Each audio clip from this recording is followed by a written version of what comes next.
Hello everyone, this is Devendra Suthar from Aravali Institute of Technical Studies. I welcome you all in my today's lecture.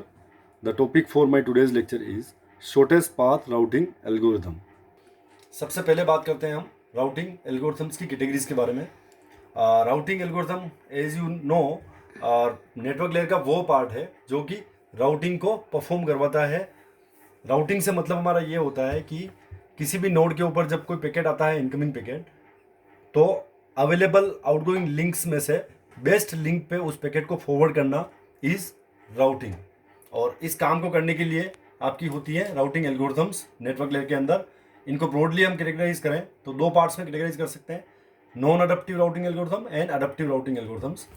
Non adaptive जैसा कि नाम से लग रहा है वह एल्गोरिथम्स है जो कि अपने डिसीजन को बार बार चेंज नहीं करती है. हर नोड पे हर बार राउटिंग का डिसीजन चेंज नहीं होगा करंट ट्रैफिक और करंट टोपोलॉजी के हिसाब से, जबकि जो राउटिंग एल्गोरिथम जो आपकी जो चूज्ड पाथ है वो आपका स्टार्टिंग में ही लोड हो जाता है जब आपका नेटवर्क बूट होता है, और फिर सारे पैकेट्स उसी पाथ को कंटिन्यूसली फॉलो करते हैं. इसी वजह से इस तरह की एल्गोरिथम्स को स्टैटिक राउटिंग एल्गोरिथम्स भी बोला जाता है, जबकि इसका अपोजिट आपका हो जाएगा अडप्टिव एल्गोरिथम्स.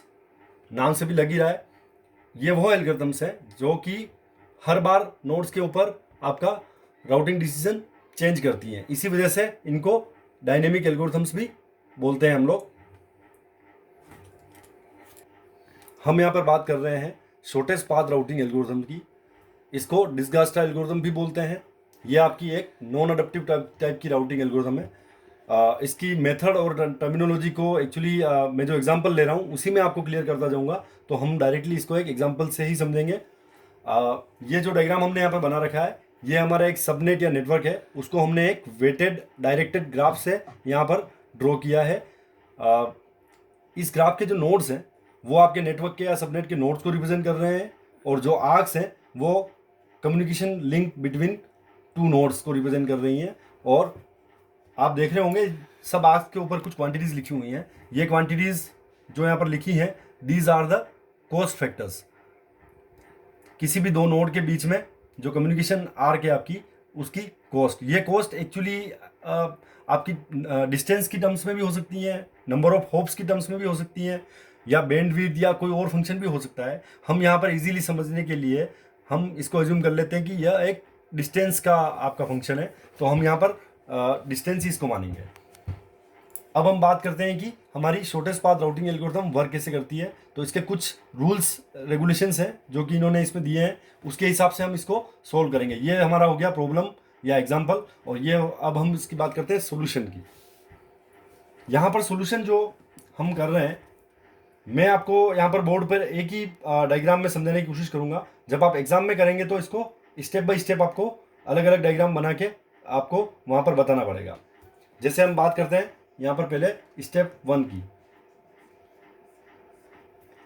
लेटेस्ट अज्यूम की ए हमारा सोर्स है और डी हमारा डेस्टिनेशन है, यानी कि ए नोड से हमें डी नोड तक किसी पैकेट को ट्रांसफ़र करना है. उसके लिए हम इस नेटवर्क के अंदर जो शॉर्टेस्ट पाथ अवेलेबल है उसको इन्वेस्टिगेट करने के लिए हम शॉर्टेस्ट पाथ एल्गोरिथम राउटिंग का जो मेथड है उसको यहाँ पर लगाने की कोशिश करेंगे और शॉर्टेस्ट पाथ को फाइंड आउट करेंगे. ए हमारा सोर्स नोड है, तो जो हमारा सोर्स नोड होगा वहीं से आपकी एल्गोरिथम स्टार्ट होगी. सोर्स नोड को मैं यहाँ पर डार्क कर देता हूँ एक बार.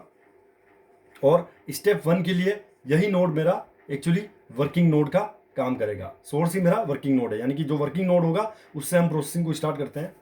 करना हमें कुछ भी नहीं है, जिस स्टेप के लिए जो भी हमारा वर्किंग नोड है, जैसे यहाँ पर स्टेप 1 में हमारा ए वर्किंग नोड है, तो इसके हमें इमीडिएट जो एडजेसेंट नोड्स हैं वो देखने हैं. इसके जो एडजेसेंट नोड्स हैं एक तो बी है और एक जी है.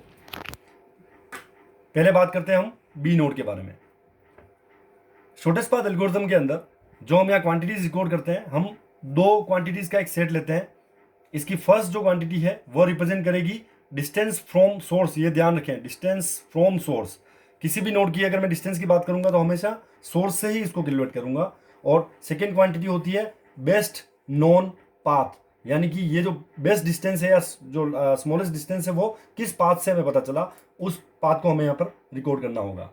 जैसे पहले बात करें हम बी की, डायग्राम में देखते हैं बी से ए की जो डिस्टेंस थी, यानी कि ए बी जो आर्क है उसकी जो डिस्टेंस है वो है 2, तो हम यहाँ पर लिख देंगे 2।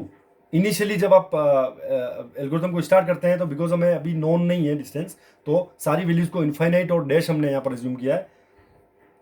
2 होगी डिस्टेंस और पाथ हो गया आपका ए, तो इसकी वैल्यू बन गई 2a। ये जो काम हमने किया इसको हमने बोला लेबलिंग। क्या बोला? लेबलिंग। हमने इसको, इस नोड को लेबल किया है अभी। इसी तरह से हम ए का दूसरा जो आपका एडजेसेंट नोड है जी, उसकी बात करते हैं। आपकी ए से जी की जो डिस्टेंस है वो 6 है, तो 6 लिखा हमने। और आपका जो नोड का प्रोब हमने किससे बनाया? ए नोड से, तो ए हमने यहाँ पर बेस्ट नोन पाथ हमने यहाँ लिखा है। तो इसी तरह से हमने जी की भी लेबलिंग करी। अब दोनों नोड जो भी लेबल हुए हैं, एक चीज़ का जो स्टूडेंट गलती करते हैं यहाँ पर, अब हमें करना है ये जो दोनों लेबल किए हमने अभी नोड्स को, इनमें से किसी एक को परमानेंट करना है। तो परमानेंट करते वक्त जरूरी नहीं है कि जिस वर्किंग नोड को हम यहाँ पर मॉनिटर कर रहे हैं उसके आपके जो नेबर से, इमीडिएट नेबर से एडजेसेंट नोड्स, उन्हीं को करना है। ऐसा नहीं है, हमें पूरे ग्राफ के अंदर देखना है कि जो स्मॉलेस्ट क्वांटिटी है उसको हमें परमानेंट करना है। यहाँ पर अभी तक हमने जो वर्किंग करी है उसके हिसाब से स्मॉलेस्ट क्वांटिटी हमारी है बी की 2, तो बी को मैं यहाँ पर डार्क कर देता हूँ। ये डार्क जो मैं कर रहा हूँ ये इस चीज़ का इंडिकेशन है कि इस नोड को हमने अभी परमानेंट किया है। जिस नोड को हम परमानेंट करेंगे वही नोड हमारा नेक्स्ट स्टेप के अंदर वर्किंग नोड होगा। तो इसको मैं वर्किंग नोड बना देता हूँ मेरी स्टेप 2 के लिए। आपको ये एग्जाम के अंदर नेक्स्ट स्टेप में करना है, मैं यहीं पर बता रहा हूँ। ओके, बी हमारा वर्किंग नोड है नेक्स्ट स्टेप के लिए। बी के एडजेसेंट देखें, एक तो सी है और एक ई है। पहले बात करते हैं सी की। हम देखते हैं कि बी सी जो मेरी आर्क है उसकी डिस्टेंस है 7 और बी ए से कितना दूर था? 2। तो आपका सी का जो यहाँ पर लेबल बनेगा उसमें डिस्टेंस आ जाएगी 7 + 2, यानी कि सोर्स से कितना दूर है सी? 9। 7 + 2, तो यहाँ 9 लिख देंगे हम। और पाथ कौन सा हो गया? बी वाला। इसी तरह से आपको ई को भी मैं लेबल कर देता हूँ। डिस्टेंस हो जाएगी 2 + 2 4, पाथ हो जाएगा बी वाला। बस दो ही इसके एडजेसेंट नोड थे बी के। अब हम देखते हैं स्मॉलेस्ट क्वांटिटी। इन सभी में स्मॉलेस्ट क्वांटिटी है मेरी ई की 4, तो मैं ई को यहाँ पर परमानेंट नोड बना देता हूँ और नेक्स्ट स्टेप के लिए ई मेरा वर्किंग नोड हो जाएगा। अब इसके एडजेसेंट देखते हैं हम। एक तो हो गया मेरा एफ और एक जी। पहले एफ की बात करते हैं। एफ की डिस्टेंस आपकी हो जाएगी 2 + 4। 4 तो ई पहले ही दूर था ए से, और उसमें ऐड हो गया आपका 2। 2 आपकी ई एफ की कॉस्ट है, तो ये बन जाएगा आपका 4 + 2 6, और पाथ हो जाएगा नोड ई, इट इज ई। इसी तरह से हम बात करते हैं जी की। अब देखो यहाँ पर आपका कंसेप्ट आ रहा है रीलेबलिंग का। अभी तक हमने ओनली लेबलिंग करी थी और परमानेंट नोड बनाए थे। अब देखो रीलेबलिंग कैसे होगी। हम पहले इसको लेबल कर चुके थे 6 है। अब देखें अब ई के जो वे है उससे कुछ फर्क पड़ता है क्या? ई जी की जो कॉस्ट है वो है 1 और ई की कॉस्टिंग थी आपकी 4 में 1 को ऐड करेंगे तो क्या बनेगा? 5। ठीक है, तो इसकी जो कॉस्ट आ रही है वो आपकी, अब हम वापस इसको चेंज कर रहे हैं तो इसको बोला जाएगा रीलेबलिंग करना, और पाथ हम ले रहे हैं ई वाला। तो 5e इसकी न्यू वैल्यू बना, तो ये आपका जी नोड एक तरह से रीलेबल हुआ। अब वही वापस ग्राफ में हम लोएस्ट क्वांटिटी देखेंगे। लोएस्ट क्वांटिटी जी की है, जी को हम यहाँ पर परमानेंट कर देंगे और जी हो जाएगा मेरा working node for the next step, step number 3। इसी तरह से अब हमें चलता जाना है। इसके एडजेसेंट नोड वगैरह अपन देखेंगे। ई ऑलरेडी परमानेंट है, इसको कुछ करने की जरूरत नहीं है। एच की वैल्यू देखते हैं। एच की जो डिस्टेंस है जी एच वो है 4, पहले से गिवन है हमारे पास। जी की डिस्टेंस 5 + 4 ये बन गया आपका 9, और पाथ हो जाएगा जी वाला। अब वापस एक बार हम लोएस्ट क्वांटिटीज देखते हैं यहाँ पर। तो लोएस्ट क्वांटिटी अभी हमें मिल रही है एफ की 6, तो एफ को मैं कर देता हूँ परमानेंट। एफ हो जाएगा अब मेरा वर्किंग नोड। एफ के एडजेसेंट देखते हैं। It is C and H. H को पहले अपन ने लेबल कर रखा है, एक बार इस रास्ते से अपन देख लेते हैं कुछ फर्क पड़ता है। 6 तो पहले ही है कॉस्ट, और यहाँ पर एफ एच की जो डिस्टेंस है वो है 2, तो 6 + 2 ये 8 हो रहा है, तो ये कम हो रहा है, तो ये भी देखो रीलेबल हो रहा है वापस।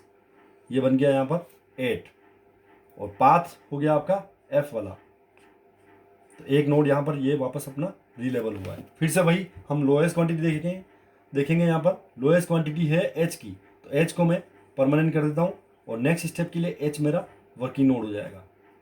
अब एच के एडजेसेंट अपन देखते हैं। एफ एक्चुअली पहले से परमानेंट है, कुछ करने की जरूरत नहीं है। और डी को देखते हैं हम, डी एच की जो डिस्टेंस है वो 2 गिवन है। 8 हमारे पास डिस्टेंस ऑलरेडी है एच तक की, 2 को ऐड करेंगे 8 में, तो ये बनेगा आपका कोस्ट बनेगी 10 और पाथ बनेगा आपका थ्रू एच। जब यहाँ तक हम पहुँचेंगे डी तक, बिकॉज डी मेरा एक्चुअली डेस्टिनेशन नोड था, ठीक है। तो यहाँ एक्चुअली एक प्रोसेस हमारा कंप्लीट हुआ, इसको थ्रू आउट हमने ग्राफ को स्कैन कर चुके हैं, इसको भी हम अभी परमानेंट बना देते हैं। अब हमने जो सेकेंड क्वांटिटी लिखी थी बेस्ट नॉन पाथ, ये हमारे लिए अब यहाँ पर काम करेगा बैक ट्रैकिंग का। ऑटोमेटिकली बैक ट्रैकिंग करके हम बेस्ट पाथ को यहाँ पर चूज कर लेंगे। कैसे? हम डी से स्टार्ट करते हैं। ये डी क्या बता रहा है? अब एच पे जाओ, हम एच पे गए, इसको मैं डार्क करता जाता हूँ ताकि आपको ध्यान रहेगा कि शॉर्टेस्ट पाथ कौन सा है। फिर हम जाएंगे एफ पे, एफ ने बताया कि अब जाओ ई पे, फिर हम गए ई पे। ई ने बताया कि अब आप जाइए बी पे, हम बी पे गए। बी ने बताया कि अब जाइए आप ए पे। तो ये जो यहाँ पर पाथ फाइंड आउट हुआ है, ये आपका एक्चुअली शॉर्टेस्ट पाथ है, जो कि हमने शॉर्टेस्ट पाथ एल्गोरिथम या डिस्गास्टा एल्गोरिथम से फाइंड आउट किया है। आप चाहें तो मॉनिटर भी कर सकते हैं। इस ग्राफ के अंदर ए से डी तक जाने के लिए इससे छोटा या इससे शॉर्टेस्ट पाथ आपको फाइंड आउट नहीं होगा। तो ये जो एल्गोरिथम हमने अभी देखी राउटिंग की, इस एल्गोरिथम को हम बोलते हैं शॉर्टेस्ट पाथ या Dijkstra algorithm for of routing. Thank you.